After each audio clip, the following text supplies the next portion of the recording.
Bienvenidos a Ifa Stories, donde la sabiduría ancestral se une con la narración moderna. Adéntrate en el mundo sagrado de Ifa, el sistema espiritual yoruba, donde cada historia encierra el poder de la adivinación, el destino y un profundo conocimiento cultural. Acompáñanos mientras desvelamos los misterios de los orishas, las fuerzas divinas que guían nuestro camino, Orunmila, los irunmoles y muchos más. Cada historia es un puente entre el pasado y el presente, tejiendo lecciones atemporales que inspiran, iluminan y transforman. Abraza la sabiduría, honra la tradición y embárcate con nosotros en el corazón de Ifa. Suscríbete ahora y deja que las historias te guíen.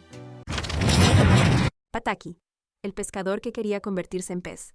Rezo, Kokoro, Kikokoro, Ki, Irunko, Bori y Kamudu. Igi, Kigi, Ki, Irunko, Bori y Fon.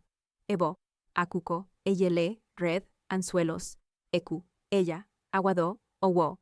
Orunmila hizo adivinación para un pescador solitario y le prescribió un sacrificio, ya que estaba tan enamorado del mar que deseaba convertirse en pez. Justo cuando estaba a punto de colocar su ebo en la orilla del mar, vio a un grupo de muchachos apedreando a una gran tortuga. Los detuvo y ayudó al animal a arrastrarse de nuevo hacia el mar. Pocos días después, abordó su bote en busca de su sustento. Una enorme tortuga emergió del agua e invitó al pescador a subir sobre su caparazón, llevándolo al palacio de su reina, que no era otra que la tortuga que él había salvado. Ella lo condujo a su reino, lleno de perlas y corales, y le presentó 16 princesas para que eligiera con cuáles casarse. Su ropa humilde se transformó en un lujoso traje tejido con hilos de oro, botones de nácar y zapatos adornados con perlas.